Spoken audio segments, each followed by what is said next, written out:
নমস্কার। আমরা এপ্রিল মাসে মুন্ডক উপনিষদ পাঠ করব। এই যে মুন্ডক উপনিষদ আমরা শুরু করেছি মার্চ মাস থেকে ছুটির পরে এসে। এখন এই মুন্ডক উপনিষদে যখনই আমরা উপনিষদটা পড়ি তার একটা স্তোত্র পাঠ করতে হয়, শান্তি মন্ত্র বলা হয়। এই শান্তি মন্ত্রটা আমরা পাঠ করছি। এই শান্তি মন্ত্রে এখানে বলছেন, ওম ভদ্রম কর্ণেভি শৃণুয়াম দেবাঃ, ভদ্রম পশ্যেমাক্ষ বীর্যজত্রাঃ, স্থিरै অঙ্গৈঃ তুষ্টুবাগুংশস্তনূभिः, व्यशेम देवहितं यदायुः। ओम शांति शांति शांति हरि ओम। হে দেবতারা, আমরা যেন পবিত্র শব্দই শুনতে পাই, আমরা যেন পবিত্র বিষয় দেখতে পাই। আমাদের শরীর মন সুদৃঢ় করে দাও, যাতে আমরা সেবা তপস্যার মাধ্যমে দেবতাদেরও প্রিয় হই, দেবতারা যেন আমাদের প্রতি খুশি হন। তো আমরা যেমন শরীর এবং মন, এই তো দুটো আমাদের আছে। তো শরীরের যে খাদ্য সেটা চব্যচস্য লেজ্জ পেয় এরকম বলা হয়, এরকম 4 রকম ভাবে। কিন্তু মনের খাদ্য হচ্ছে চোখ দিয়ে দেখে যেটা, কান দিয়ে শুনে যেটা, এবং স্পর্শ দিয়ে, ঘ্রাণ দিয়ে, এবং অবশ্যই তার জিহ্বা দিয়ে স্বাদ গ্রহণের মাধ্যমে। তো ওই প্রথমটি হচ্ছে যেন আমরা ভালো জিনিস দেখতে পাই এবং ভালো জিনিস শুনতে পাই। এই দুটি শুধু বললেন, দিয়ে ওইটাই ব্যাখ্যা করে বলতে গিয়ে বলছেন, এটা কি বলা হচ্ছে, যেমন ঠাকুর বলছেন সাধু সঙ্গ। সাধু সঙ্গে কি হবে? ওই ভালো ভালো কথা শুনবে, তারপরে তুমি যখন বিভিন্ন পবিত্র জায়গায় যাবে, ভালো জিনিস দেখবে, মনের মধ্যে ভালো ভাবটা আসবে। মানে সবসময় বলা হয় যে সৎসঙ্গ করতে হয়, সৎসঙ্গ না করলে মানুষ কিছুতেই পারে না। যে আমার বন্ধু বা আশেপাশের লোক, তারা যদি বিভিন্ন প্রকারের কথাবার্তা যেটা বলছে, আমার মনে তো চাপ পড়বেই, যে জিনিসগুলো আমি দেখছি তার চাপ পড়বেই, ওই রকমই হয়ে যায়। তো ওই যে কালচার শব্দটা বলা হয়, ওইটা থেকেই আসে আমাদের যে সংস্কৃতি। তো যেখানে আমরা বড় হই, যে পরিবারের মধ্যে, যে পরিবেশের মধ্যে, ওর থেকে বেরোনো বড্ড কঠিন। তাই প্রার্থনা করা হচ্ছে, আমার এই মানুষের জীবন পাওয়াটাই হচ্ছে ভীষণ কঠিন। আর যদি বা পেলাম, তারপরে যাদের মধ্যে বড় হচ্ছি তারা এমন সব কথাবার্তা বলেন, এমন সমস্ত শব্দ ব্যবহার করেন, তাই শুনে তারপরে দেখে আমার মনটাও এরকম হয়ে যায়। তা যেন না হয়, কেননা মানুষের জীবন পাওয়াটাই তো অত্যন্ত কঠিন। পাওয়ার পর যেন ভালো হয়। শুধু ওইটা পাওয়ার পর তারপর কি হবে? ধরা যাক খুব ভালো জায়গায় রয়েছি, ভালো ভালো শব্দ শুনছি, ভালো জিনিস দেখছি, তারপরে কি ওইগুলো যেন জীবনে ব্যবহার করতে পারি। সেই জন্য বললেন, আমার শরীর এবং মনটাকে সুস্থ রেখো, যাতে আমি ওইটা জীবনে ব্যবহার করব এবং তাতে দেবতারা আমার প্রতি খুব খুশি হবে। এইটাতেই ওরা বলছেন। এই যে কথা, আমার যে উপনিষদ যেটা পাঠ করছি বাংলায়, এটা কথামৃত সংঘ কলকাতা, তারাই এই ব্যবস্থা করেছেন, তাদেরই অনুরোধে করি। আর এটা প্রচার করেন সদানন্দ ইউটিউব। প্রতি মাসে একবার করে আমরা পাঠ করি। তো আজকে আমরা যেটা পাঠ করব সে মুন্ডক উপনিষদের, এটা আমাদের প্রথম স্কন্ধ, 2য় অধ্যায়, প্রথম মন্ত্রটা। এর আগের দিনে একটু আলোচনা হয়েছে, ওই সূত্রটা থেকেই আমরা আবার শুরু করব। এখন সেটাতে উনি বলতে গিয়ে বলছেন, প্রথম সূত্রতে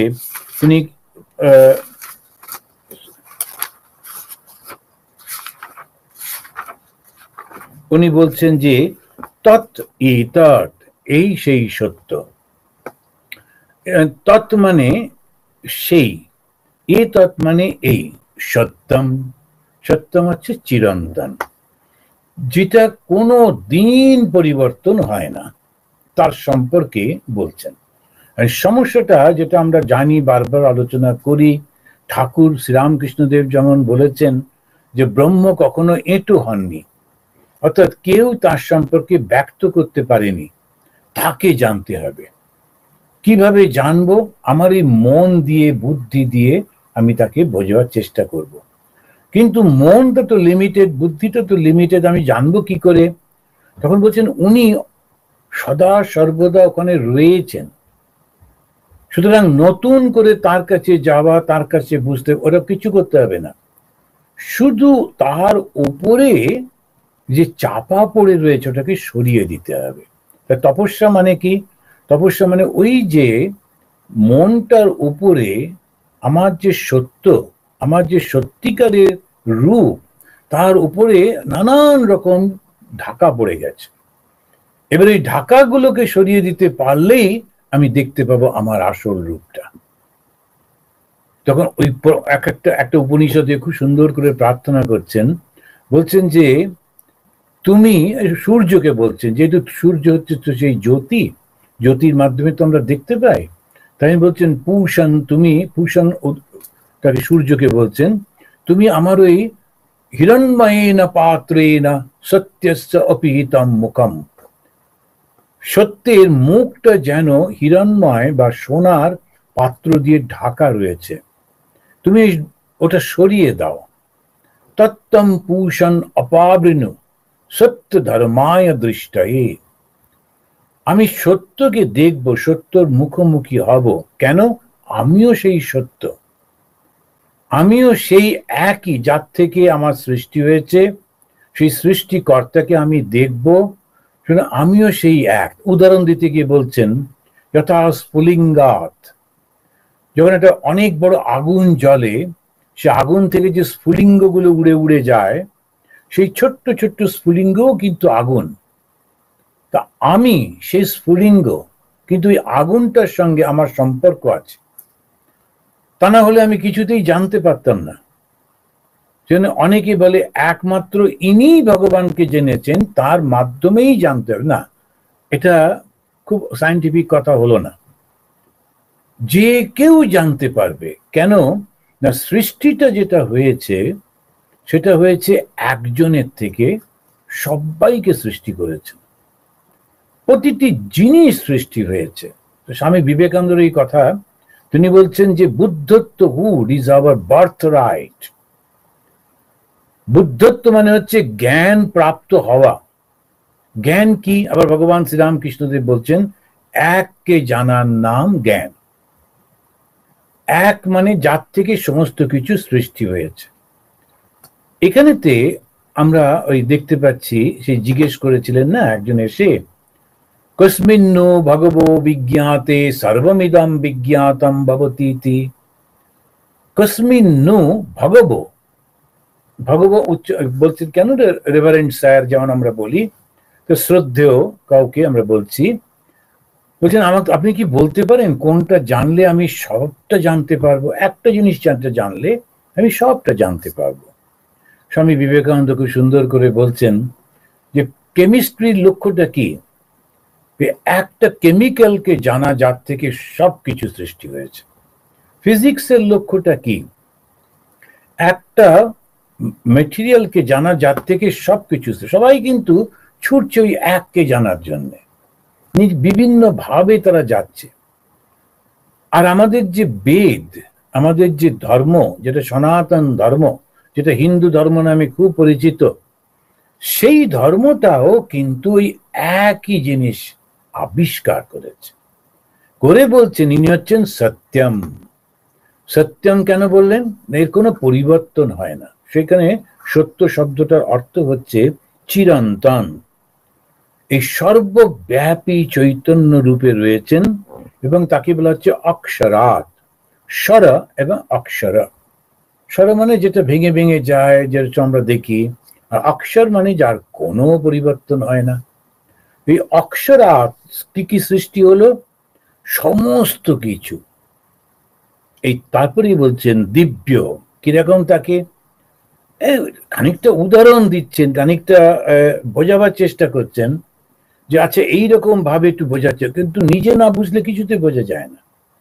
কারণ আমার যে দুঃখটা, এটা আমার মনের মধ্যে রয়েছে। অনেকে এসে আমাকে কন্ডোলেন্স জানাতে পারে, আমার পাশে দাঁড়াতে পারে, কিন্তু আমার দুঃখটা নিতে পারবে না। আমার যে আনন্দটা, সেটা পরিপূর্ণ আমার আনন্দ। অনেকে আমার আনন্দ দেখে হয়তো হাসতে পারেন, গাইতে পারেন, নাচতে পারেন, খাওয়া দাওয়া করতে পারেন, মনে হচ্ছে যেন তারা আমার আনন্দের ভাগীদার, কিন্তু আমার আনন্দটাকে তারা কিছুতেই ধরতে পারবেন না। আমার কতটা আনন্দ হচ্ছে। আমরা কি করি, মোটামুটি প্রত্যেকেরই কিছু দুঃখ কিছু আনন্দ আছে, সেইটা দিয়ে অন্যের দুঃখ অন্যের আনন্দটাকে একটু আন্দাজ করি, একটা আইডিয়া করি, এরকমই হবে, কি পরিপূর্ণভাবে বুঝতে পারি না। তো কিছু জিনিস আছে কোনোভাবেই তুমি বুঝতে পারবে না। এখন এই যে ব্রহ্ম, এটা হচ্ছে ঠিক সেই রকম। এটা আমাদের মন দিয়ে বুঝতে হবে, এটা বড় মুশকিল। মনটা তো সমস্ত পৃথিবীর সবকিছুর সঙ্গে যুক্ত হয়ে রয়েছে। আমি কি করে মনটাকে দিয়ে, অথচ মনের মধ্যেই ভূত রয়েছে, অত ওই ভূতটাকে তাড়াতে হবে কি দিয়ে? মনটাকে। এইরকম একটা অবস্থা, সেই জন্য ভীষণ ভীষণ চ্যালেঞ্জিং। সব থেকে কঠিন হচ্ছে ব্রহ্মজ্ঞান লাভ করা। তবু চেষ্টা তো করতে হবে। আর ঋষিরা আমাদের প্রাণপণে সাহায্য করছেন, তারা অনুভব করেছেন, করবার পর যত রকম ভাবে সম্ভব আমাদেরকে ওই আইডিয়াগুলো দিচ্ছেন। যেমন ঈশাবশ্যমিদম সর্বম যৎ কিঞ্চ জগত্যাম জগৎ, এই যে জগৎটা দেখছো সব কিছু সেই চৈতন্য দিয়ে ঢাকা রয়েছে, জোরে রয়েছে। ঢাকা মানে তো আলাদা তা নয়, জোরে রয়েছে, স্যাচুরেটেড। রসগোল্লার মধ্যে যেমন রস থাকে, ওর প্রত্যেকটা কণাতে কণাতে রস থাকে, তেমনি ভাবে সব কিছুর মধ্যে সেই চৈতন্য। কিন্তু আমরা বুঝতে পারছি না কেন। ওই কেনটাই হচ্ছে আসল তপস্যা। ওইটাই যদি জানতে পারা যায়, তো ওটা আমাদের বোঝাবার জন্য বলছেন, এই যে যেটাকে তুমি জানতে যাচ্ছ সেটা কিরকম। তিনি হচ্ছেন সত্যম চিরন্তন, তিনি হচ্ছেন অক্ষর, অক্ষর মানে যার পরিবর্তন হচ্ছে না। তিনি কিরকম? দিব্য, জ্যোতির্ময়। এখানে জ্যোতি মানে কিরকম? যেমন সূর্যের যে আলো, চাঁদের যে আলো, আমাদের বর্তমান যুগে ইলেকট্রিসিটির যে আলো, সেরকম কি? তো বলছে না, ওটা জ্ঞানের প্রকাশ। জ্ঞানের, সেই জন্য বলা হচ্ছে জ্যোতি। হিন্দুরা দেখবেন, শুধু হিন্দু না, সবাই দেখবেন যে কোনো ফাংশনেতে প্রদীপ জ্বালানো হয়। এদেশে হয়তো মোমবাতি জ্বালায়, কিন্তু কেন? ওটা সিম্বল। আমরা ওটাকেই যে ধর্ম তা কিন্তু না, না জ্বালালে মনে হলে রে ধর্ম হলো না, তা কিন্তু না। আগুনটা, এই যে সিম্বলটা হচ্ছে জ্ঞানের প্রতীক, সেটা যেন কখনো নিভে না যায়।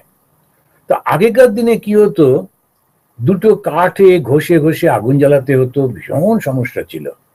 সেই জন্য ওরা ঠিক করেছিল আগুন যেন নিভে না যায়। তো কি করে নিভবে না? ওরা খুব চালাক চতুর। ওরা বললেন অগ্নি চয়ন করতে হবে। বিয়ে করছো, বেশ ঠিক আছে, তুমি আর তোমার স্ত্রী মিলে সারা জীবন ওই একটু আগুনকে জ্বালিয়ে রাখতে হবে।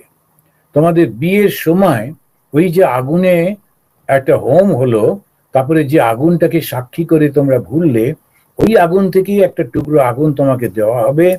এবারে তোমার বাড়িতে নিয়ে গিয়ে একটা জায়গায় সুন্দর করে একটা জায়গা করো, সেখানেতে আগুনের ব্যবস্থাটা রাখো সারা জীবন, ওটা যেন কখনো নিভে না যায়। কাঠ দাও, তারপরে ঘি দাও, দিয়ে আগুনটা জ্বালিয়ে রাখো।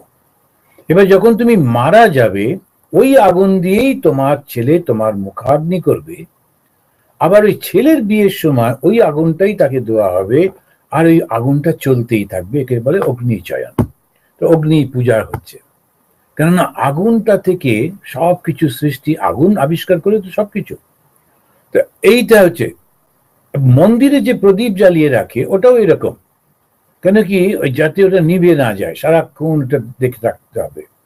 কিন্তু এখন তো দরকার নেই ওটা, এখন তো কিন্তু তথাপি ওই যে ট্র্যাডিশনাল মন্দিরগুলো দেখবেন, ওই একটা তেল ঢেলেই যাচ্ছে ঢেলেই যাচ্ছে, বিরাট বড় একটা আর কেউ কেউ আমাদের এখানেও আমেরিকাতে এসে বলে, মহারাজ আপনাদের মন্দিরে ইয়ে নেই তো, প্রদীপ তো নেই। তো চিরন্তন আমাদের, আরে প্রদীপ জ্বালালে আবার পুলিশ ধরবে, কারণ এখানে অনেক রকমের সব নিয়ম কানুন। ওই যে সিম্বল, সেটাকেই আমরা ধরে নিয়েছি, কিন্তু তা নয়। এখন আর ওই প্রদীপটাকে ওইভাবে সারাক্ষণ জ্বালিয়ে রাখতে হবে না। কিন্তু প্রদীপ মানেই হচ্ছে উজ্জ্বলতা, সেই উজ্জ্বলতাটাই প্রকাশ করে। তাই বলা হলো, এই যে তুমি ব্রহ্মের কাছে যাচ্ছ, সেই ব্রহ্মটা কিরকম? ওটা হচ্ছে দিব্য, জ্যোতির্ময়। দেবতা, এই যে আমরা বলি দেবতা, দেবতা মানে কি? যাদের দিব্য ওই জ্যোতি রয়েছে, জ্ঞানের প্রকাশ হচ্ছে সেই জন্যে। আর অসুর হচ্ছে যারা সেটা নয়, তা দেবতা আর অসুর ওই দিব্য। আবার কি? অমূর্ত, তার কোনো মূর্তি নেই, কোনো আকৃতি নেই। তাহলে কিভাবে? তিনি সর্বব্যাপী। সেই জন্যে একটা শব্দ আছে বিভু। বিভু মানে হচ্ছে সর্বব্যাপী, সে সমস্ত কিছুর মধ্যে তিনি রয়েছেন। তো কি করে তাকে মূর্তি দেবে? যত মূর্তি দেখছো ওটা তাঁরই মূর্তি। ভগবদ গীতাতে ভগবান কৃষ্ণ এটা খুব অসাধারণ একটা শ্লোক দিয়ে তিনি বোঝাচ্ছেন, কথা বলছেন, সর্বত পাণিপাদম তৎ, সর্বত অক্ষি শিরো মুখম, সর্বত শ্রুতিমান লোকে সর্বমাবৃত্ত তিষ্ঠতি। যে কৃষ্ণ মানে শুধু একটু বাঁশি নিয়ে দাঁড়িয়ে আছেন, গরু চড়াচ্ছেন, একটা ময়ূরের পালক, কিংবা সঙ্গে যদি রাধা থাকেন, ওসব ঠিক আছে। কিন্তু এই কৃষ্ণটা আসলে কে? আর যারা কৃষ্ণ পুজো করছে, আসলটাকে ভুল করে ওই যে মূর্তিটা, সেটা নিয়ে এইকে যারা কৃষ্ণকে মানে না, তাদের সঙ্গে আমরা কথা বলবো না, ওরা সব খারাপ, ওরা সব নিচু, এই নানান রকম করে যাচ্ছে। তাতে যদি ওদের মঙ্গলায় হতে হোক না, কোনো অসুবিধা নেই, কিন্তু সেটাতে মনে হয় না। কেননা কৃষ্ণ মানে যেমন ওই বাঁশিধারী, কৃষ্ণ মানে যেমন ওই গোবালক, কৃষ্ণ যেমন ওই ময়ূরের পাখা, কৃষ্ণ যেমন ওই সুদর্শন চক্র নিয়ে যিনি দাঁড়িয়ে আছেন, তেমনি ভাবে সেই কৃষ্ণ সর্বব্যাপী। ये यथा माम प्रपद्यन्ते तांस्तथैव भजाम्यहम्। কি করে ছোট হব মনটা? যে যেখানে যেমন ভাবে ভগবানকে ডাকছে, কেউ আল্লাহ বলে ডাকছে, কেউ জহবা বলে ডাকছে, কেউ গড বলে ডাকছে, যে যা বলছে সব আমার কাছে আসছে। কেন? ওই ডাকটা সে আমাকেই ডাকছে। ভগবান শ্রীরামকৃষ্ণ দেবের তো সবগুলো খুব একদম সরল ভাবে বোঝাচ্ছেন। তো উনি বলছেন, একদম ছোট বাচ্চা ছেলেটি, সে বাবা উচ্চারণ করতে পারে না, কখনো বা কখনো পা এরকম একটা কিছু বলে। কিন্তু তাই বলে কি ওর বাবা ওকে কোলে নেবেন না, ওকে আদর করবেন না, ওকে দেখাশোনা করবেন না? কেননা পরিষ্কার করে উচ্চারণ করতে পারে না বলে না। ও যেটাই বলুক না কেন, ওর বাবা জানে ওকেই ডাকছে। এই যে উদাহরণগুলো দিচ্ছেন মহাপুরুষরা, এই যে উদাহরণগুলো দিচ্ছেন আমাদের আমাদের শাস্ত্র, এই উদাহরণগুলো থেকেই আমরা বুঝতে পারি যে আসলে সর্বব্যাপী তিনি। যে নামেই তাকে ডাকো তার কাছেই যাচ্ছে। তিনি বলছেন অমূর্ত, তারপরেই বললেন শুধু অমূর্ত বলে নয়, অজ। তার কিন্তু কোনো জন্ম নেই। আমাদের যেমন জন্ম আছে, তো ভগবান যে কবে সৃষ্টি হলেন এই জিজ্ঞেস করাটা খুব ভুল হবে। ভগবান বলতে শব্দটা ব্যবহার করছি বুঝতে সুবিধা হবে বলে, আসলে ব্রহ্মণ চিরন্তন। আবার জন্মাবে কবে? আমি জন্মেছি, এটা জন্মেছে, ওটা জন্মেছে বলে উনিও কি জন্মেছেন? না। সেই জন্য বলা হলো অজ। অজ মানে জন্মহীন। তারপরে একটা অদ্ভুত কথা বলছেন, অপ্রাণ। প্রত্যেকটা প্রাণীর মধ্যে যদি প্রাণ না থাকে, জীবের মধ্যে যদি প্রাণ না থাকে, তাহলে তো ওই দেহটা পুড়িয়ে দেয়, মাটিতে পুঁতে দেয়, ফেলে দেয়। কেন কি? ওই দেহটার তো কোনো মূল্য নেই। আমরা দেহটাকে নিয়ে এত কিছু করি বটে, কিন্তু আমাদের দরকার মানে ওই দেহটা কিছু ইম্পর্টেন্ট নয়, আমাদের ভেতরে প্রাণটা বলে। কিন্তু এই যে ব্রহ্ম যাকে আমরা জানতে যাচ্ছি, তার প্রাণ নেই। তার মানে কি? মৃত না,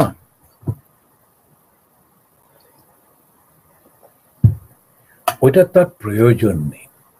তার চিরন্তন ওই যে জাগ্রত অবস্থা, তার তার মধ্যে যে আত্মা, সেটা চিরন্তন ভাবে রয়েছে, তাই ওটা প্রয়োজন নেই।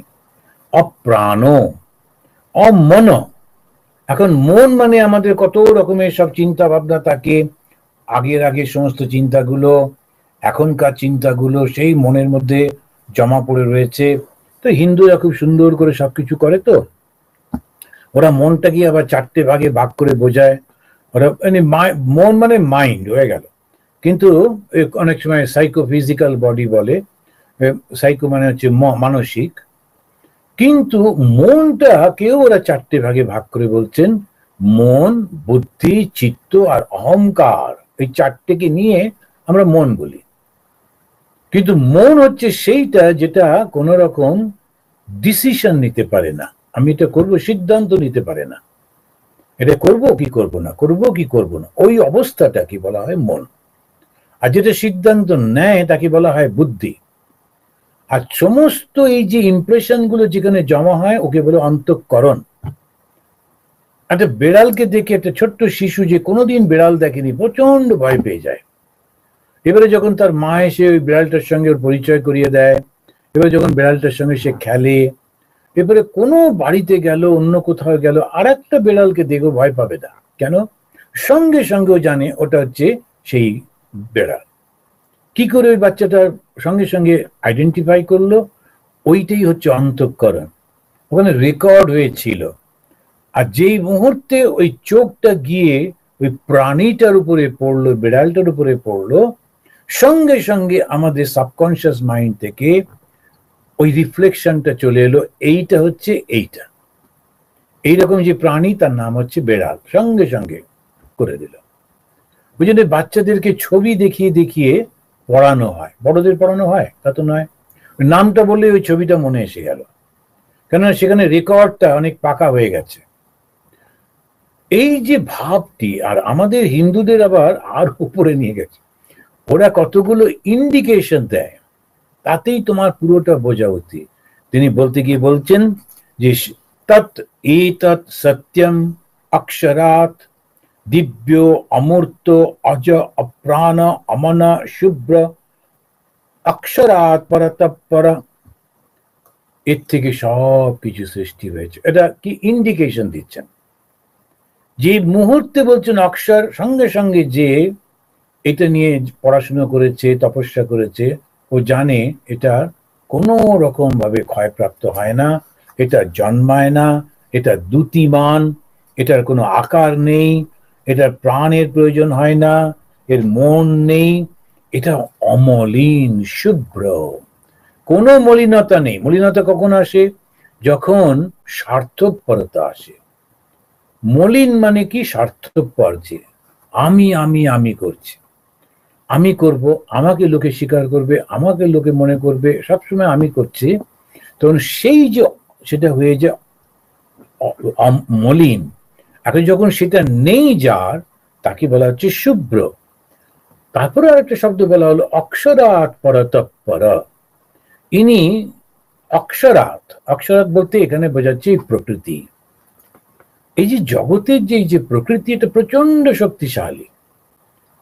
এই প্রকৃতিরও বড় তিনি, প্রকৃতি সৃষ্টি হয়েছে তার থেকে, সেই জন্য বললেন অক্ষরাৎ পরতঃপর। ভগবান শিব তিনি মাটিতে শুয়ে আছেন, তার উপরে লীলা করছে, দাঁড়িয়ে আছেন মা কালী, কিন্তু শিবের থেকে বড় নন। কেন? উনি হচ্ছেন এই অক্ষরাৎ পরতঃপর। তিনি এই যে প্রকৃতি যা লীলা করছে, সৃষ্টি করছে, তারপরে সেটা রক্ষা করছে, তারপরে আবার সেটাকে সৃষ্টি তাকে বিলীন করে দিচ্ছে, এই যে বিশাল ক্রিয়া চলেছে, তারও বাইরে হচ্ছেন ওই শিব। সেই জন্যে শিব হচ্ছেন প্রকৃতির থেকেও বড়, সেটা হচ্ছে তন্ত্র মতে। আর বেদান্ত মতে বলতে গিয়ে বলছেন অক্ষরাৎ পরতঃপর, এই প্রকৃতির থেকেও তিনি বড়। তারপরে বলছেন এই যে জীবের যে প্রাণ ক্রিয়া, এটা তার প্রয়োজন হয় না। এবারে এতস্মাৎ জায়তে প্রাণ। এখন বললো যে এর মধ্যে প্রাণ নেই, কিন্তু আবার সঙ্গে সঙ্গে বলছে এর থেকেই কিন্তু প্রাণ জাত হয়েছে। কি অদ্ভুত! আমাদের যে প্রাণ না থাকলে তো আমাদের কোনো মূল্য নেই। যে নিঃশ্বাস প্রশ্বাস চলছে, এবং এই যে আমাদের যে 5টা বায়ু রয়েছে, যা এই বাইরের যে জগতে, বাইরের যে হাওয়া, কি প্রচন্ড প্রেসার, সেইটা আমাদের ভেতরে যদি হাওয়াটা না থাকতো, এইটাকে গুঁড়ো করে দিত আমাদের শরীরটাকে। এই মাঝে মাঝে আমরা অল্প বয়সে যখন স্কুলে পড়তাম, তখন দেখাতো একটা টিনের কৌটো, তার থেকে হাওয়াটা বের করে নেওয়া হতো, সঙ্গে সঙ্গে ওটা তুবড়ে যেত। প্লাস্টিকের জলের বোতল যেগুলো ফাঁকা করে সেটা থেকে হাওয়াটা বের করে দিলে সঙ্গে সঙ্গে তুবড়ে যাচ্ছে। কেন? বাইরে যে হাওয়াটা রয়েছে প্রচন্ড প্রেসার, কিন্তু আমরা ঠিকই থাকি। কেন? কি অদ্ভুত প্রকৃতি কিভাবে বানিয়েছে! আমাদের ভেতরে ওই হাওয়াটা রয়েছে, যেটাকে আমরা বলছি প্রাণ। ওরা অবশ্য ভাগ করেছেন এক একটা অ্যাক্টিভিটি, যেমন মনটা ভাগ করেছেন সেরকম ভাবে মন, বুদ্ধি, চিত্ত, অহংকার অ্যাক্টিভিটির জন্য, তেমনি ভাবে এই হাওয়াটা যেটা ভেতরে রয়েছে সেটাকেও ভাগ করছেন 5টা ভাগে: প্রাণ, অপান, ব্যান, উদান, সমান। তা এক একটা যে হাওয়া এক এক রকমের কাজ করছে আমাদের শরীরটাকে বাঁচিয়ে রাখার জন্য। কোত্থেকে সৃষ্টি হলো? ওই অক্ষর ব্রহ্ম থেকে, কিন্তু তার মধ্যে প্রাণ নেই। তাই ওখানে বলতে গিয়ে বলছেন যে ইনি সবকিছু সৃষ্টি করেছেন। এতস্মা জায়তে প্রাণ, এর মন নেই, মন, এর ইন্দ্রিয় নেই, সর্ব ইন্দ্রিয়ানি, সমস্ত কিছু সৃষ্টি এনার থেকে হয়েছে। এর কোনো ইন্দ্রিয় নেই, চোখ, কান, নাক, মুখ কিচ্ছু নেই। এর কোনো মন নেই, এর কোনো প্রাণ নেই। কিন্তু এই যে আমাদের যে ইন্দ্রিয়গুলো, ওর থেকে সৃষ্টি হয়েছে। এই জন্য এরকম ঘুরিয়ে ঘুরিয়ে বলছেন এতস্মাৎ জায়তে, এর থেকেই সৃষ্টি হয়েছে, জন্ম হয়েছে। কি কি? প্রাণ, মন, সর্ব ইন্দ্রিয়ানি। শুধু তাই না, এই যে বিশাল বড় আকাশ আমরা দেখছি, এই যে বাতাস দেখছি, তারপরেতে অগ্নি, জল, সমস্ত বিশ্ব এর থেকে সৃষ্টি হয়েছে। খং, বায়ু, জ্যোতি, অপ, পৃথিবী, বিশ্বস্য ধারিণী,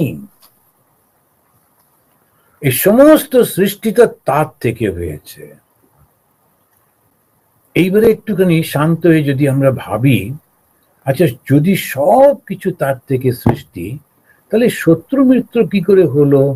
বিভেদটা কোত্থেকে এলো? অহংকার থেকে। অহংকারটাও তিনি সৃষ্টি করে দিয়েছেন, দিয়ে যাতে খেলাটা জমে। তা না হলে এখন একটা নাটকে যদি নায়ক এবং খলনায়ক না থাকে তাহলে তো জমবে না। না, দুষ্টু বদমাইশ লোক থাকতে হবে, ভালো লোকও থাকতে হবে। এখন 2 ঘন্টার একটা মুভি, 3 ঘন্টার একটা মুভি, তাতে সব জীবনটা দেখাবে কি করে? সেজন্য ভালো মন্দ এটা সেটা দিয়ে দিয়ে কিছু ভালো লোক, কিছু খারাপ লোক, তারপরে হই হই করে সংঘর্ষ মুখ তমুক করে একটা দাঁড় করাচ্ছে। করছেটা কে? ওই লেখক। কিন্তু যে নাটকটা লিখেছে সেই কিন্তু সৃষ্টি করেছে। খারাপ লোক ওই সৃষ্টি করেছে, ভালো লোক ওই সৃষ্টি করেছে। ওই খারাপ লোকটাকে ওই নিজে ইচ্ছে করলেই ভালো করে দিতে পারতো, আর ভালো লোকটাকে ইচ্ছে করলেই খারাপ করে দিতে পারত, কিন্তু ওর ইচ্ছাতেই সব হয়েছে। উনি তৈরি করেছেন যে এটা হবে গ্রামের পরিবেশে, এই সিনেমাটা, এই মুভিটা, নাটকটা হবে, কিংবা শহরের পরিবেশে হবে, একটা গরিব ছোট্ট ঘরের মধ্যে হবে, কিংবা প্যালেশিয়াল বিল্ডিং এর মধ্যে, সবকিছু তো সৃষ্টি করে দিয়েছে। ঠিক তেমনি ভাবে এই জগৎ যিনি সৃষ্টি করেছেন, জগতের সঙ্গে তার কোনো সম্পর্ক নেই, কিন্তু তিনি সমস্ত কিছু করে দিয়েছেন। এই অক্ষরাৎ তিনি সমস্ত সব সৃষ্টি করছেন। কি কি সৃষ্টি করছেন? এতস্মাৎ জায়তে প্রাণ, মন, সর্বেন্দ্রিয়ানি। এতস্মাৎ জায়তে খম, খম মানে আকাশ, বায়ু, জ্যোতি, জ্যোতি মানে আগুন, আপ, পৃথিবী, এই সমস্ত তার থেকে সৃষ্টি হয়েছে।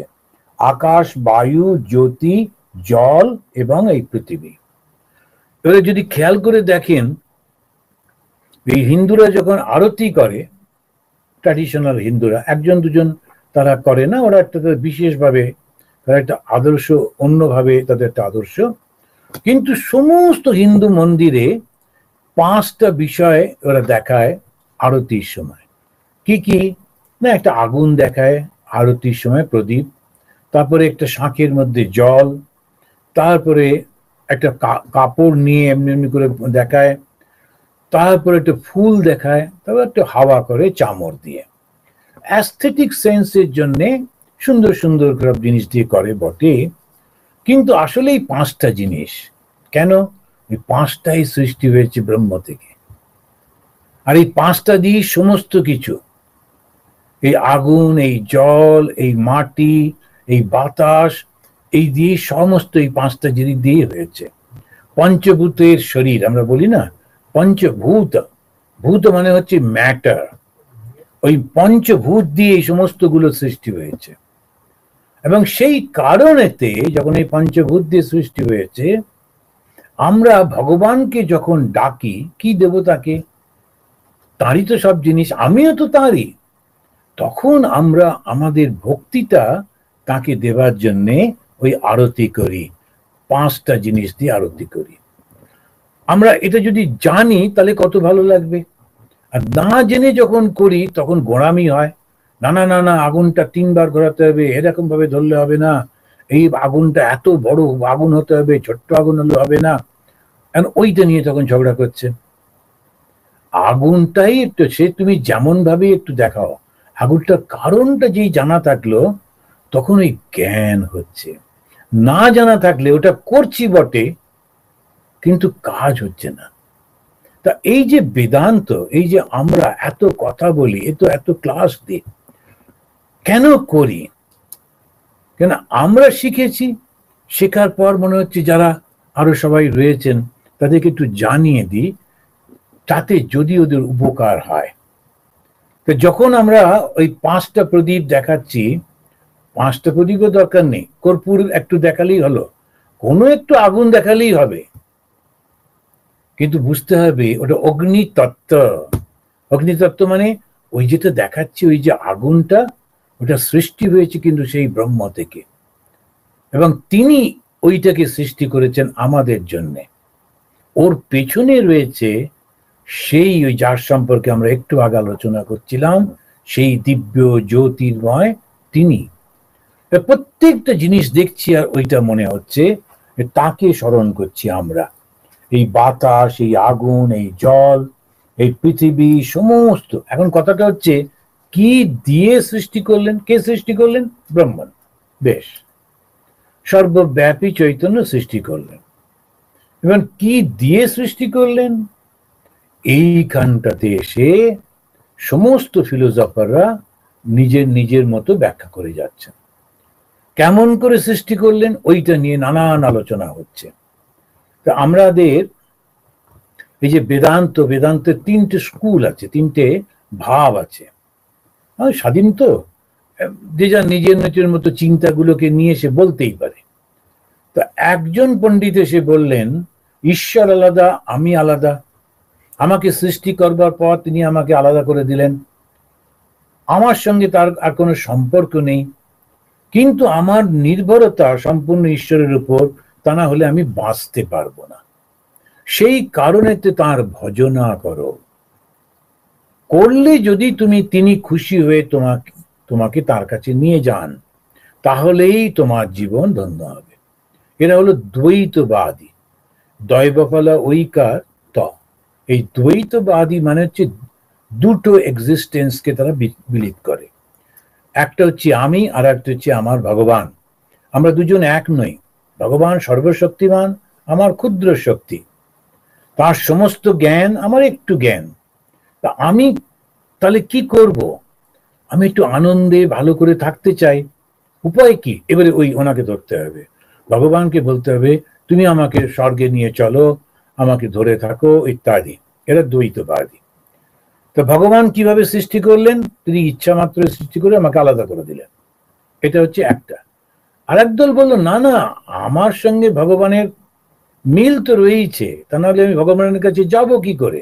তা তো বটেই, যদি মিল না থাকে আমি ভগবানের কাছে কিছুতেই পৌঁছতে পারবো না। আর সেই মিলটা আছে, কিন্তু আমি আলাদা। আবার আমাকে চেষ্টা করতে হবে যাতে আমি ওই মিলটার মধ্যে যেতে পারি, এক হয়ে যেতে পারি। তো সেটাকে বলা হলো বিশিষ্ট অদ্বৈত। বিশিষ্ট একটা স্পেশাল, অদ্বৈত। অদ্বৈত যেখানে দুই নেই, কিন্তু মাঝখানে একটা বিশিষ্ট রয়েছে। কেন বিশিষ্ট? আমি আলাদা আর ওটাও আলাদা, সুতরাং এখানে দ্বৈত। অথচ আমি তার থেকেই সৃষ্টি এবং তার মতোই সবকিছু, তাতেই আমি ফিরে যাব, এটা আবার অদ্বৈত। তাই বিশিষ্ট অদ্বৈত। কিরকম? আগুন আর তার ফুলকি, এটা উদাহরণ দেয় ওরা। যথা অগ্নি স্ফুলিঙ্গ, আগুন আর তার থেকে ফুলকিগুলো, স্ফুলিঙ্গগুলো, তারা যারা ঘুরছে, ওদের আগুনের প্রপার্টিটা রয়েছে, আগুন থেকে সৃষ্টি হয়েছে, ওরাই আবার আগুনে ফিরে গেলে কোনো অসুবিধা নেই। তো এইরকম ভাবে আর একটা দল বললেন। আর তৃতীয় দল বললেন যে না না, আমরা একই, তিনিই আমাদের সৃষ্টি করেছেন, তার থেকেই সৃষ্টি করেছেন, ফলে কোনো বিভেদ নেই। তাহলে এই যে দেখছি তিনি আর আমি আলাদা, এটা কি করে হচ্ছে? তখন বলছে যে না, আসলে তুমি মনে করছো বলে বিভেদ হচ্ছে, তোমার চিন্তার জন্য তোমার বিভেদ হচ্ছে। উদাহরণ দিচ্ছে, আমাদের যে আমরা যখন ঘুমিয়ে পড়ি, যখন আমরা স্বপ্ন দেখি, তখন এই স্বপ্নের মধ্যে আমি কত কি তো দেখি। শুয়ে আছি বিছানাতে, কিন্তু দেখছি আমি পাহাড়ে উঠছি, হাঁপিয়ে গেছি, ঘেমে গেছি, খিদে পেয়েছে, তৃষ্ণা পেয়েছে, কত কি দেখি। আর যখন দেখি তখন সেটাকে সত্যি সত্যি মনে হয়। হাপুস নয়নে কাঁদছি, আমাকে ফেলে দিয়ে চলে গেল, আমার এখন কি হবে, ইত্যাদি ইত্যাদি। কাঁদতে কাঁদতে ভীষণ মানে গলা শুকিয়ে গেল, হড়মড় করে কাশি এসে গেল। যেই উঠে বসলাম, ও মা, কোথায় হিমালয়, কোথায় আমি একলা, আমি তো বিছানায় বসে আছি। এখন এই রকম আমাদের এই জীবনে এই যত ভয়, যত উদ্বেগ, যত চিন্তা, এরপর কি হবে, এরপর কি হবে, সব চলে যাবে যদি এই স্বপ্নটা ভেঙে যায়। সে স্বপ্নটা কি? এই জগৎটা, এই জীবনটা। তাই যারা অদ্বৈতবাদী, যারা দুই নয়, তারা বলছে তুমি কোনোদিন বিচ্ছিন্ন হওনি, তুমি চিরদিন রয়েছো, শুধু কল্পনা করছো। তোমার কল্পনা থেকে তুমি বেরিয়ে এসো, দেখবে তুমি সবকিছু হয়ে রয়েছো। এটা হচ্ছে অদ্বৈত। আমরা এই যে উপনিষদ পড়ছি, এর তিনটে ব্যাখ্যা রয়েছে। আমাদের যারা দ্বৈতবাদী তারা এইভাবে ব্যাখ্যা করেন, বিশিষ্টাদ্বৈত রামানুজে তারা, আর শঙ্করাপন্থী যারা, তারা অদ্বৈত ভাবে ব্যাখ্যা করেন। আমরা শঙ্করের ব্যাখ্যাটাকে, অদ্বৈত ভাবটাকেই নেব। কেননা শ্রী শ্রী ভগবান শ্রীরামকৃষ্ণ, মা শারদামণি দেবী, তারাও বলেছেন এটাই হচ্ছে চূড়ান্ত ভাবটা। দুই থাকতে পারে না, একই আছে। যারা যারা কথামৃত পড়েছেন তারা দেখবেন, কথামৃতর একেবারে শুরুর দিকে প্রথমেই মাস্টার মহাশয়, যিনি একটা স্কুলের হেডমাস্টার ছিলেন, তাকে যখন ঠাকুর জিজ্ঞেস করছেন জ্ঞান সম্পর্কে, তারপরে মাস্টার মহাশয়কে বকুনি দিয়ে বলছেন, এককে জানার নাম জ্ঞান, আর দুইকে জানার নাম অজ্ঞান। একেবারে অদ্বৈত বেদান্তের কথা। তা কেমন করে আমাদের এই ভ্রমটা, আমাদের এই স্বপ্নটা যাবে? তখন উনি বলছেন যে কোনো পদ্ধতিতে তুমি করতে পারো, কিন্তু বিচার করো। তো বিচারের দ্বারা করতে হবে। তো বেদান্ত কি? আমরা যেটা এখন পাঠ করছি সেটা হচ্ছে অদ্বৈত বেদান্ত। এটা বিচার করতে হবে যে সত্যি তো আমি কোথায় ছিলাম, কিভাবে এটা হলো। কোনো রূপ বা মূর্তি না হলে আমরা তো সঠিক ধারণা করতে পারি না। তাই উপনিষদ ব্রহ্মের একটা রূপ আমাদের সামনে এঁকে দিচ্ছেন, শব্দ দিয়ে, ভাষা দিয়ে একটা রূপকে বর্ণনা করে দিচ্ছেন। তো সেটা কি বর্ণনা করছেন?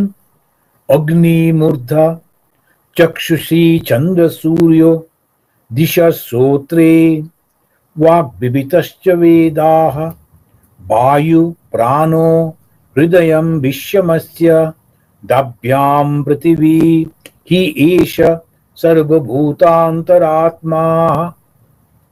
এই যে একটা অসাধারণ বিশাল একটা ছবি এঁকে দিচ্ছেন, এটা হচ্ছে 4 নম্বর দ্বিতীয় দ্বিতীয় স্কন্ধের প্রথম অধ্যায়ের 4 নম্বর মন্ত্রে এই ছবিটা আমরা পাচ্ছি। কি কি? অগ্নি মূর্ধা, মাথাটা হচ্ছে আগুন। আগুনটা মানে কি? ওই যে জ্যোতি, তো সবকিছু সেটা মানে দেখা যাচ্ছে তার থেকে, অগ্নি মূর্ধা। চক্ষুষি চন্দ্র সূর্য, তো চোখ দুটোকে চাঁদ আর সূর্য হচ্ছে সেই তার চোখ। আমি অরুণাচলে ছিলাম, ওখানেতে একটা ট্রাইব যারা আছেন, তাদের অনেক ট্রাইব আছেন, একটা ট্রাইবে বা কয়েকটি ট্রাইবের ওদের 26টা ভাগ আছে, তার মধ্যে বেশিরভাগই যেটা ওরা বিশ্বাস করেন তারা হচ্ছে দনি আর পোলো। দনি আর পোলো হচ্ছে চাঁদ আর সূর্য। দেখুন, এই উপনিষদের থেকেই ওরা খুবই জঙ্গলের মধ্যে থাকতেন, অনেক দিন তারা সভ্যতার মধ্যে আসতে পারেননি, ব্রিটিশরা তাদেরকে ওর মধ্যে ঠিক আনেনি। ব্রিটিশরা তো ব্যবসায়ী লোক, যেখানে কিছু নেই সেখানে ও যেতে যাবে কেন, সময় নষ্ট করতো না। সেই জন্য যেহেতু ওখানে খনিজ পদার্থ টদার্থ খুব একটা বেশি কিছু পায়নি, ও সেজন্য ওর মধ্যে আর ঢোকেনি। ওরা নিজের মতো থাকতেন জঙ্গলে। স্বাধীনতার পরই ভারতীয় সরকার তারা গিয়ে গিয়ে পুরো জায়গাটা ডেভেলপ করছেন। আর ঠিক উত্তরের দিকে চায়না রয়েছে, চায়না বর্ডারে আমাদের সমস্ত সোলজাররা যাতায়াত করছেন, রাস্তাঘাট, স্কুল, কলেজ এসব। এখন আমাদের ওখানেতে 3টে স্কুল আছে, তারপরে সারদা মিশনের একটা স্কুল, 2টো স্কুল আছে, আমাদের একটা রামকৃষ্ণ মিশনের হসপিটাল আছে, এখানে ওই পুরোটা রয়েছে। তো ওদের যে দেবতা ছিল সেটা হচ্ছে দনি আর পোলো, চাঁদ আর সূর্য। এই চাঁদ আর সূর্য কি? ওই যে সেই বিশাল ভগবান, তার 2টি চোখ। অগ্নি মূর্ধা চক্ষুষি চন্দ্র সূর্য দিশা শ্রোত্রে, এই যে দিকগুলো দেখছি, উত্তর দক্ষিণ পূর্ব পশ্চিম উদ অদ, এই সমস্ত ঊর্ধ্ব অধ করে সমস্ত দিকগুলো হচ্ছে এই কানটা, ওনার কান হচ্ছে এই দিকগুলো। বাক কি? বিবিতশ্চ বেদাহা, তার যে ভাষা, তার যে জিহ্বা, সেটা কি? এই বেদ, বেদই হচ্ছে তার সমস্ত কথা। বায়ুটা কি? তার প্রাণ। হৃদয় কি? বিশ্বমস্য, আর পৃথিবীটা হচ্ছে তার পা। এবারে যদি কেউ একটা এই ছবি আঁকে, তাহলে সে কিরকম দেখবে? বিশাল একটি মূর্তি। এখন যদি এই মূর্তিটাকে আমরা ধ্যান করি, তাহলে আমাদের হৃদয়টা বিশালতায় পরিপূর্ণ হবে। বিশালতাই হচ্ছে হিন্দুত্ব। হিন্দুত্ব কখনো ক্ষুদ্র হয় না। হিন্দুত্বে একটা সিস্টেম আছে, সেটাকে বলা হয় ইষ্ট দেবতা। এই ইষ্ট দেবতা যিনি, তিনি অনেক কিছু রয়েছে, তার মধ্যে আমি একজনকে বেছে নিয়ে আমি আমার মতো করে ওই দিকে যাচ্ছি। কিন্তু যখন গিয়ে পৌঁছলাম, দেখলাম যতজন দেব দেবীকে বিভিন্ন জন কল্পনা করে, তারা আসলে সবাই এক। আমি একজনকে ধরে নিয়ে এগোচ্ছি। আমার যিনি অঙ্কের মাস্টারমশাই, আমি তার কথাই শুনি, তার শিক্ষাটাই নিই, এবং সেইভাবে অঙ্ক শিখতে শিখতে শিখতে যখন আমি ম্যাথামেটিশিয়ান হলাম, আমি দেখলাম জগতের সমস্ত যারা ম্যাথামেটিক্স ওই একই ফর্মুলাতে চলে। একটা বিশাল জ্ঞান আমি পেলাম একজনের মাধ্যমে। সেই যে সিস্টেমটা, এটাকে বলে ইষ্ট পূজা বা ইষ্ট ধ্যান। ইষ্ট মানে কিন্তু ওখানেই শেষ হয়ে যাওয়া না, ওটার মাধ্যমে ওই বিশালতার মধ্যে পৌঁছে যাওয়া। আমাদের যেমন মানুষের সবসময় একটা ক্ষুদ্রতা তো ভালো লাগে। কোন একজন সাধু খুব ভালো বক্তৃতা করতে পারে, তখন তার একটা দল হলো, তখন সে তো শুধু তাকে নিয়েই থাকবো, তার কথাই শুনবো, আর কোনো কথা শুনবো না, এরকম করে তখন একটা ক্ল্যান তৈরি হয়ে যায়। দেখবেন প্রচুর ওই একজন এসছেন, তার কিছু লোক তারা নিয়ে তাকে নিয়ে চললো, এবং নিজেদের স্বতন্ত্রতা বজায় রাখার জন্যে তারা একটা দল তৈরি করে, করে টোরে আইন ভাবে তারা করে, করে ওই উনি যেটা বলেছেন সেটাই মানবো, করবো। এটা খারাপ না, ঠিকই আছে, কিন্তু ওটাতেই যদি থেমে যায় তাহলে আমি ধর্মটা পালন করতে পারবো না। উনি ঠিকই শেখাচ্ছেন, কিন্তু ওনার শিক্ষাটা নিয়ে যখন আমরা গিয়ে পৌঁছচ্ছি সেই সমুদ্রে, তখনই তো ঠিক ঠিক যাত্রা। আমি একটা ছোট নদীতে নৌকো ভাসিয়েছিলাম, সেই নৌকোটা নিয়ে চলতে চলতে চলতে যদি সমুদ্রে না পৌঁছলাম তাহলে আমার জার্নিটা তো শেষ হলো না। ওই নদীটা শুকিয়ে যাবে যদিও সমুদ্রের সঙ্গে যুক্ত না হয়। এই সমুদ্র হচ্ছে এই বিশাল ধর্ম। সেই জন্য যে যেখান থেকে যাচ্ছে সবাই ওইটাতেই যাচ্ছে। আর আমাদের স্বামী বিবেকানন্দের শিষ্য, খুব সুন্দর, তিনি বিরজানন্দজি মহারাজ, তিনি সাম্প্রদায় বর্জিতম এই দুটো শব্দ বলছেন। তুমি সম্প্রদায় সৃষ্টি করো, সম্প্রদায় মানে আমাকে তোমার ভালো লাগে, বেশ, তো আমার কথা শুনে শুনে চলো, কিন্তু সাম্প্রদায় হয়ে যেও না, সাম্প্রদায়িক। শুধু এইটা আছে আর একটা নেই, এইরকম হীন বুদ্ধি যাতে না হয়। আমাদের মনের মধ্যে সব সময় ক্ষুদ্রতা, আর ওই ক্ষুদ্রতা বলেই আমার সংসার, আমার স্ত্রী পুত্র স্বামী, আমার ওইটা আমার সংসার, তারপরে আমার জাতি, আমার দেশ, আমার সংস্কৃতি, এরম করে করে করে করে আমার মধ্যে ঢুকে থাকি। বেশ, তো ওটা তো খুব সুন্দর। ওটাকে বেশ করে তুমি অন্যগুলোকেও দেখো, দেখে ওটা করতে হবে না, অন্যদেরটা করতে হবে না, তুমি তোমারটাই করো, কিন্তু অন্যদেরকে একটু ভালোবাসো। ওরাও আমার মতোই এই পথে চলেছে, আমি একটা নৌকো চালিয়ে যাচ্ছি, ওরাও অন্যান্য নৌকো চালিয়ে যাচ্ছে, অন্যান্য নদী পথে সব চলেছে। এইটা যদি না হয় তাহলে কোনো দিন তুমি ঈশ্বরের কাছে পৌঁছতে পারবে না। কেন না, তিনি সর্বভূতে রয়েছেন। তো মানে ক্ষুদ্রতা মানেই অহংকার থেকে আসছে, আমার থেকে আসছে, কিছুতে এগোতে পারবো না। আমারটা নিয়ে আমি চলবো, ওটা ছাড়তে হবে না, কিন্তু অন্যরাও যেমন যেমন চলছে চলুক। এই শব্দগুলির সঙ্গে, কথাগুলির সঙ্গে সামাজিক ব্যাপারটা মিলিয়ে ফেললে ভুল হয়ে যাবে। এটা আধ্যাত্মিক। সামাজিক যেমন ব্যবসা, রাজনীতি, সেখানেতে আমার মতো করে করতে হবে। বিভিন্ন দেশ রয়েছে, সে বিভিন্ন দেশের বর্ডার রয়েছে, সেখানে নিজে নিজের সৈন্যবাহিনী রয়েছে, তাদেরকে অন্যভাবে তাদের চলবে, সেটা হচ্ছে অন্য জিনিস। কিন্তু আধ্যাত্মিক জীবন যেটা আমরা যাপন করব, সেই আধ্যাত্মিক জীবনেতে আমি যেন বিভেদ সৃষ্টি না করি। বিশেষ করে হিন্দুদের মধ্যে একেবারেই বিভেদ কখনো ছিল না, থাকবেও না। কেননা যেই মুহূর্তে বিভেদ আসবে সেই মুহূর্তে হিন্দুত্বটাই বিলুপ্ত হয়ে যাবে। কেন হিন্দু কখনোই বিভেদ সৃষ্টি করতে পারে না, তার যে ধর্মগ্রন্থ বেদ সেটা শেখায় না। সেই জন্যই বারংবার বলছে ক্ষুদ্রতা থেকে মুক্তি পেতে হবে। আর এই যে বর্ণনা আমরা দেখছি, তার থেকে সমস্ত কিছু সৃষ্টি হয়েছে। আমি কাকে নিন্দা করব, কার বিরুদ্ধে যাব, ধার্মিক দৃষ্টিতে আমি করতে পারি না। হ্যাঁ, রাজনৈতিক ভাবে কি সামাজিক ভাবে কি অর্থনৈতিক ভাবে সেটা যেমন যেমন অবস্থা তেমন তেমন করো, কিন্তু ধার্মিক ভাবে তুমি সেটা করতে পারো না।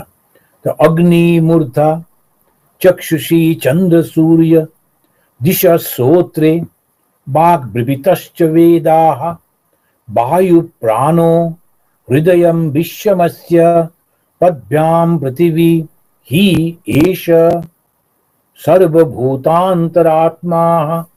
ইনি কে? এই বিশাল পুরুষটি কে? সবার অন্তরের মধ্যে যে প্রাণটা রয়েছে ওইটাই হচ্ছেন তিনি। এই বিরাট রূপের বর্ণনা করতে গিয়ে তিনি বলছেন এই সূর্য হচ্ছে জ্বালানি কাঠ।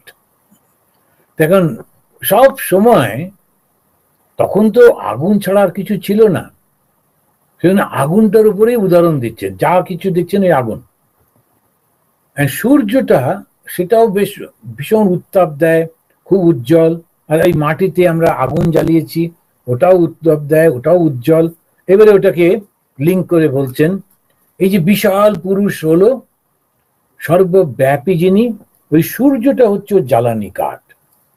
আবার সূর্যের উত্তাপে তখন জলটা বাষ্প হয়ে উপরে উঠে যাচ্ছে, মেঘ হচ্ছে, তখন উনিকে বলছেন সোমরস। কেন সোমরস? এটা বর্ষা হয়ে নেমে আসে, এসে আমাদের এই ধরিত্রীকে, পৃথিবীকে তারা ফসল সৃষ্টি করতে সাহায্য করে। ওই বৃষ্টির জল, ওই বৃষ্টির জল আমরা ধরে তখন পান করতে পারি। সেই কারণেতে ওকে বলা হচ্ছে সোমরস, ওইটাতে আমাদের আনন্দ হয়। বৃষ্টির জলেতে ফল মূল, ফসল, গাছপালা, মানুষের খাদ্য সব কিছুই এইটার থেকে সৃষ্টি হচ্ছে। এই বিরাট পুরুষ যিনি ব্রহ্ম, তার থেকে সৃষ্টি হয়েছে সমস্ত জ্ঞান। একটু একটু করে তিনি বলে যাচ্ছেন এই যে বিরাট পুরুষটাকে দেখছো, এই বিরাট পুরুষের থেকে খাদ্য সৃষ্টি হয়েছে। আবার জ্ঞানটাও তার কাছ থেকে এসেছে। তিনি বলছেন তসমাৎ, সেই তার থেকে, সেই যে বিরাট পুরুষ, সেই যে ব্রহ্ম, ঋচ, সাম, যজুংসি, দীক্ষা, এই সমস্ত কিছু এসেছে। আমি পুরো মন্ত্রটা পড়ছি না, একটু উল্লেখ করলাম। ঋচ মানে ঋগ্বেদ, সামবেদ, যজুর্বেদ এবং শিক্ষা, সমস্ত কিছু তার থেকে এসেছে। এই রকম এই যে ধর্মীয় আচার, যজ্ঞ, যজ্ঞকর্তা, বিভিন্ন লোক, এমন কিছু নেই যা তার থেকে সৃষ্টি হয়নি। ব্রহ্ম থেকেই সৃষ্টি হয়েছে দেবতা, ব্রহ্ম থেকেই সৃষ্টি হয়েছে মানব, এই ব্রহ্ম থেকে সৃষ্টি হয়েছে পশু, পাখি, ধান, জব, জীবের প্রাণ। শুধু তাই না, জীবকে বন্ধন মুক্ত করতে যে তপস্যা এবং তার যে বিধি, সব কিছু এই ব্রহ্ম থেকে সৃষ্টি হয়েছে। এখন এই যে ব্যাপকতা, এইটাকে যদি আমরা উপলব্ধি করতে পারি, তখন তাকে বলে ব্রহ্মজ্ঞান। আমরা যখন ব্রহ্মজ্ঞানের কথা বলি, এই ব্যাপকতার কথাটা আমরা ভুলে যাই, আমরা মিশিয়ে ফেলি ভগবান এবং তার মধ্যে একটা বিশেষ কোনো ভগবান, তার সঙ্গে এই ব্রহ্মকে মিশিয়ে ফেলছি। না, ভগবানটা ব্রহ্মের একটা মাত্র রূপ, এবং তোমার আমার যে ইষ্ট দেবতা আলাদা হতে পারে, কিন্তু ওই ব্রহ্ম থেকেই এসেছেন। তোমার একজন দেবতা, আমার একজন দেবতা, ওর একজন দেবী, ওর সব ঠিক আছে, কিন্তু সব নিয়ে চলেছে একই দিকে। ওই জন্যে দেখবেন কেউ কেউ পাথর পুজো করছে, হিন্দুরা বলে বেশ ঠিক আছে, কোনো অসুবিধা নেই।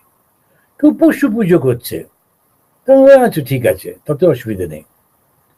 কেউ দেবী পুজো করছে, দুর্গা, কালী, জগদ্ধাত্রী, ঠিক আছে। কেউ বা পুরুষ দেবতা পুজো করছেন, ঠিক আছে। বিভিন্ন রূপ, কেউ 10 হাত, কেউ 6 হাত, কেউ 4 হাত, কেউ 2 হাত মূর্তি বানাচ্ছেন, ঠিক আছে। কেন বলে? কেন বিভেদ নেই?